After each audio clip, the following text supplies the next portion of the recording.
Eşref Rüya'da nihayet ihtiyarın kimliği belli oluyor. Dizinin yeni bölümünde yeni dönemin başlamasıyla beraber bomba olaylar, beklenmedik sürprizler yaşanacak.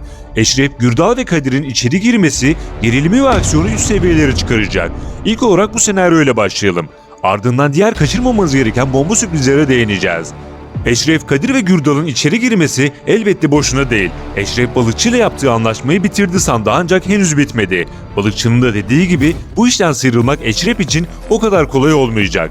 Çünkü ihtiyara giden yol Eşref'i çok yakından ilgilendiriyor. Eşref, Nisan'ı babası olan ihtiyardan ve bu süreçten uzak tutmak istiyor ancak balıkçı Nisan'ı bu işe bulaştırmamak için Eşref'e son bir şans verdi. Gülümser'in Eşref'e verdiği mektubu yazan kişi hapiste.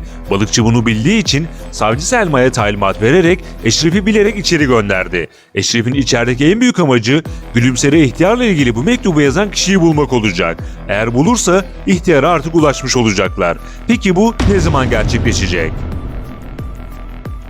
Dizide yeni bir hapishane dönemi başlıyor. 2-3 bölüm sürmesi beklenen bu dönemde Eşref Tek yeni bir düşmanla karşı karşıya gelecek.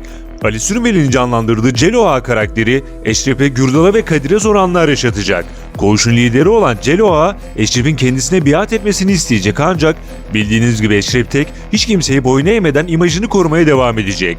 Bu nedenle içeride aksiyon dolu sahneler yaşanacak. Zamanında Nusret Ağa'nın da uzattığı eli büken Eşref bu defa Celo Ağa'nın elini bükecek. Bunun yanı sıra Celo Ağa'nın sağ kolu Dodo'yu ise Özgür Meriç canlandıracak.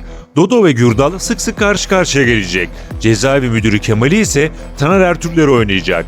Diğer yandan Kadir ise Eşref'le geçici işbirliğine devam edecektir. Çünkü Kadir de tıpkı Eşref gibi ihtiyarın peşinde ve annesinin intikamını almak istiyor. Bu nedenle düşmanımın düşmanı dostumdur hesabı Eşref'le ortak noktada buluşacaktır. Fakat Kadir bir kez daha hayal kırıklığına uğradığı için bu defa çok daha öfkeli olacak. Çiğdem'i gerçekten seven Kadir yine ihanete uğradı ama Çiğdem'le bir bakıma bunu yapmaya mecburdu. Hem balıkçıyla anlaşmıştı hem de bunu yaparak mesleğine dönme umudu yakalamış oldu. Kısacası balıkçının talimatıyla Eşref, Kadir ve Gürdal içeri girdi ve bu süreç en az 2-3 bölüm sürecek. Eşref'in yeni düşmanı Celo Ağa sezon finaline kadar dizide kalacak. İhtiyarın ise sezon finaliyle ortaya çıkmasını bekliyoruz. Peki ihtiyar kim olabilir? Bu konuyla ilgili çok ince bir detay verildi. Geçtiğimiz bölümde diziye veda eden Ölü Yaşar, Eşref'e ihtiyarın nasıl bir tip olduğunu tarif etti. Orta boylu, zayıf ve sert yüzlü birisi. İşte tam da bu tarife uyan bir oyuncu geliyor akıllara. Bu isim tecrübeli oyuncu Musa Uzunlar. Ali Sürmeli'nin diziye dahil olmasından sonra Musa Uzunlar da ihtiyar olarak gelirse ortalık yangın yerine döner ve elbette bu durum reytingleri de olumlu şekilde etkiler. Eşref içeride mektubu yazan adamı bulunca sezon finalinde ihtiyara ulaşmış olacak. Bu süreçte ise Nisan annesinin yanında yaşamaya devam edecek. Ayrıca babasının ihtiyarı olduğunu öğrenerek bir şok daha yaşayacak ancak elbette bunu kabullenmeyecek. Hamileliğine odaklanarak annesinin yanında kalıp Eşref'in çıkışını bekleyecek. Faruk ve Irmak ise bu süreçte resmen bir aşka yelken açacaklar. Müslüm bu durumdan en çok etkilenen isim olacak. Kenan da Kadir çıkana kadar yolunu bulmaya çalışacak. Kısacası Kadir, Eşref ve Gürdal'ın içeride çok kalması beklenmiyor. Eşref 2-3 bölüm sonra mektubu yazan adamı bulduğu an balıkçı ile iletişime geçip yeniden serbest kalacak.